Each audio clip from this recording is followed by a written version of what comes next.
में घुसे थे। वो कोर्ट के पास ही एक फ्लैट किराए पर लेकर रह रहे थे और इस वारदात को अंजाम देने के लिए पिछले 2 दिनों से रेकी भी कर रहे थे। कल दोनों बदमाश एक गाड़ी के जरिए कोर्ट तक पहुंचे। वहीं दूसरी तरफ जिस तरह से कल कोर्ट के अंदर ये गैंगवार हुई है, उससे सुरक्षा व्यवस्था की पोल भी खुलकर सामने आ गई है। एक और गैंगवार की आशंका को देखते हुए दिल्ली के सभी जेल को अलर्ट पर रखा गया है। यहां आपको यह भी जानकारी दे दें कि कल कोर्ट में गैंगस्टर जितेंद्र मान गोगी की गोली मारकर हत्या कर दी गई थी।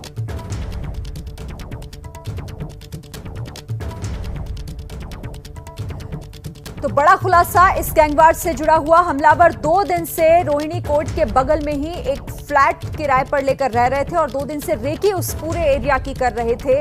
यानी कि पूरी प्री प्लानिंग के तहत, पूरी प्लानिंग के साथ इस पूरी वारदात को अंजाम दिया गया है। इस पर बात करने के लिए इस मामले में अपडेट के साथ हमारे साथ जुड़ गए हैं संवाददाता वरुण जैन। वरुण, पहले तो बताइए क्या है पूरा खुलासा? देखिए, बिल्कुल पुलिस की जो टीम है वो ये जांच कर रही है कि पूरी कॉन्स्पिरेसी कैसे की गई थी। अब तक की जांच में ये बात सामने आई है कि जो दोनों गैंगस्टर्स थे उन्होंने इसी रोहिणी कोर्ट के आसपास के इलाके में ही एक फ्लैट किराए पर लिया हुआ था और वहां पर पिछले 2 या 3 दिन से रह रहे थे। लगातार वो रोहिणी कोर्ट की रेकी कर रहे थे कि कौन सा ऐसा गेट है, किस तरह की चेकिंग है, सुरक्षा है, हथियार को अंदर लेकर जाना है तो कैसे लेकर जाया जाए। अंदर अगर हथियार लेकर जाएंगे तो उसके बाद जीनों से जाना है कि लिफ्ट से जाना है, इस बात की पूरी रेकी की थी। पास में ही फ्लैट किराए पर लिया था और कल वो गाड़ी से दोनों बदमाश यहाँ पर पहुंचे हैं।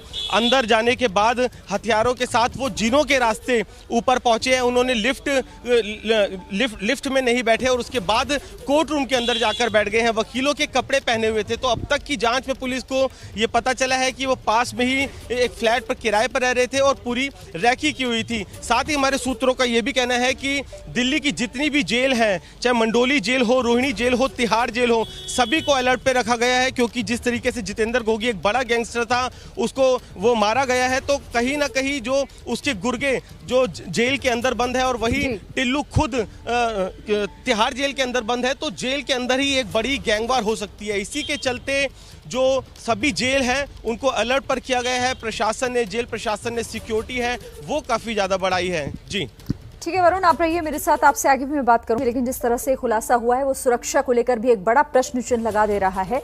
दिल्ली के कोर्ट में कल जिस तरह से ये गैंगवार हुई है, 2 हमलावर वकील के भेस में घुसते हैं अंदर और बदमाश जितेंद्र मान गोगी की गोली मारकर हत्या कर देते हैं, जिसके बाद पुलिस दोनों हमलावरों को मौके पर ही ढेर कर देती है।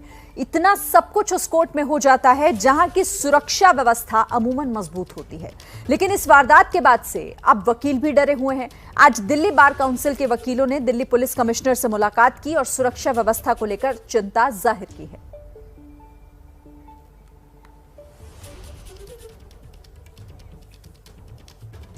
रिगार्डिंग जो सिक्योरिटी लैब्स थे, मेटल डिटेक्टर जो है वर्किंग नहीं है, कैमरा है वहाँ पे वो वर्किंग नहीं है, जो वहाँ स्टाफ पोस्टेड है वो विजिलेंट नहीं है। इन इश्यूज़ पे हमने ये उठाए हैं वहाँ और कहा है कि अकाउंटेबिलिटी फिक्स की जाए। वहाँ पे जो भी वहाँ पे पोस्टेड हैं, जो इंचार्ज हैं वहाँ पे, उनको कैमरास को देखा जाए तो ताकि अकाउंटेबिलिटी फिक्स होके प्रॉपर स्टिक एक्शन हो उनके खिलाफ और फ्यूचर में ये चीज़ ना हो। सिक्योरिटी अपग्रेडेशन के लिए क्या उनके पास सुझाव हैं वो हमें बताएं उसके बारे में। तो देखिए, वकील भी अब डरे हुए हैं। जिस तरीके से ये पूरी वारदात हुई है, इस पूरे घटनाक्रम को देखते हुए सुरक्षा व्यवस्था पर सवालिया निशान खड़ा हो गया है। इसीलिए सभी वकीलों ने इसे लेकर एक शिकायत दर्ज कराई है। दिल्ली के रोहिणी कोर्ट में गैंगवार को लेकर कानून व्यवस्था पर जो सवाल उठ रहे हैं, उस पर दिल्ली के पुलिस कमिश्नर राकेश अस्थाना ने कहा कि जो कुछ भी हुआ उसकी पटकथा बहुत पहले से लिखी जा चुकी थी। तफ्तीश होगी और इसके पीछे जो भी लोग थे उनका खुलासा किया जाएगा। दिल्ली के पुलिस कमिश्नर से एबीपी न्यूज की ये बातचीत देखिए। रोहिणी कोर्ट में हुए शूटआउट के मामले पर एक्सक्लूसिव बात करने के लिए इस वक्त हमारे साथ मौजूद हैं दिल्ली पुलिस कमिश्नर राकेश अस्थाना। तो क्या था ये पूरा मामला और किस तरीके से हुआ? गैंगस्टर है जितेंद्र गोगी, कुछ दिन पहले उनको अरेस्ट किया गया था। एक्सटॉर्शन और थ्रेट वगैरह का उनके खिलाफ आरोप है। ऑर्गेनाइज्ड गैंग चलाते हैं, उनका प्रोडक्शन हुआ था। और चूँकि भूतकाल में गैंगस्टर्स कस्टडी से भागे भी हैं, तो उसके लिए जो पुलिस का दस्ता उनको प्रोडक्शन कराने के लिए ले गया था वो काफ़ी मजबूत था। और हम लोग को ये प्रिकॉशन लेना ज़रूरी था कि कस्टडी से भागे नहीं। इनके सामने जो गैंगस्टर्स हैं वो वकीलों की यूनिफॉर्म में आए थे और इनको कोर्ट के प्रेमाइसेस में शूट किया। पुलिस ने काफ़ी स्विफ्टली और जल्दी बहुत इफ़ेक्टिव काउंटर मूव करके इनको न्यूट्रलाइज किया है। 3 लोगों की डेथ हुई है, 2 लोग पुलिस के फायरिंग में मारे गए हैं, 1 इन क्रिमिनल्स के फायरिंग में मारा गया है।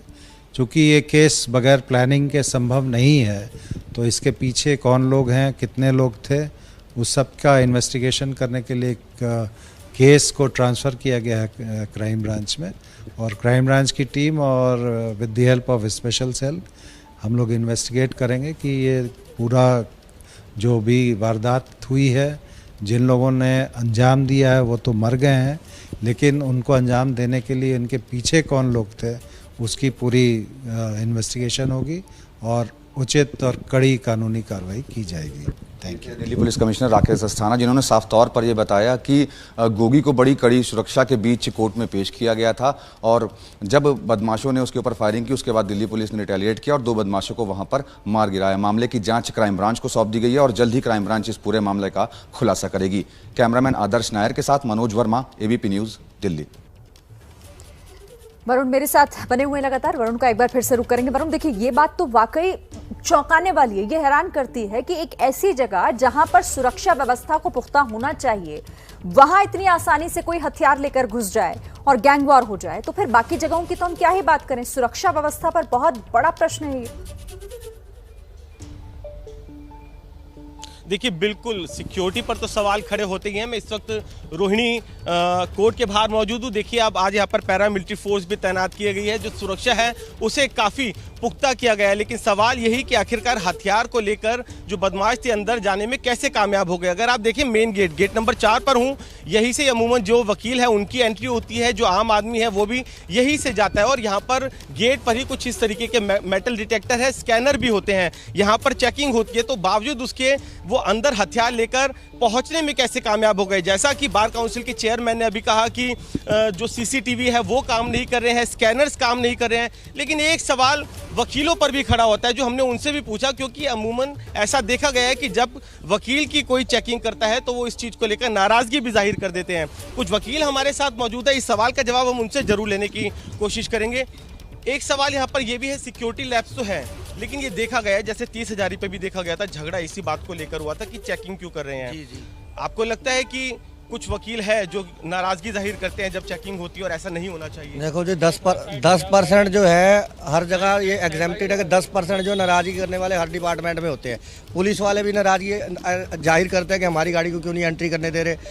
देखो, ये तो हर जगह पर है, लेकिन अगर सारे मिलकर कोऑपरेट करेंगे तो ये समस्या भी दूर हो जाएगी धीरे धीरे। मिलकर कोऑपरेशन की सख्त जरूरत है, क्योंकि उसी 10% में ही इस तरीके से वकील के कपड़े पहनकर बदमाश घुस सकते हैं। आपको लगता है कि सख्त नियम बार काउंसिल की तरफ से भी वकीलों के लिए बनाने चाहिए, उनको इंस्ट्रक्शंस होनी चाहिए? जी वरुण, बिल्कुल बनाना चाहिए और हर एक वकील को अपना आई कार्ड भी दिखाना चाहिए और पुलिस प्रशासन आती है उसको भी अपना आई कार्ड दिखाना चाहिए। पुलिस अगर ठीक है वरुण, देखिए ये सुरक्षा व्यवस्था को लेकर अब जो एक सवाल खड़ा हो गया है, ये वाकई बहुत बड़ा प्रश्न हो जाता है और ऐसी जगह पर जहां पर सुरक्षा बहुत बड़ा एक दायरा होता है वहां पर।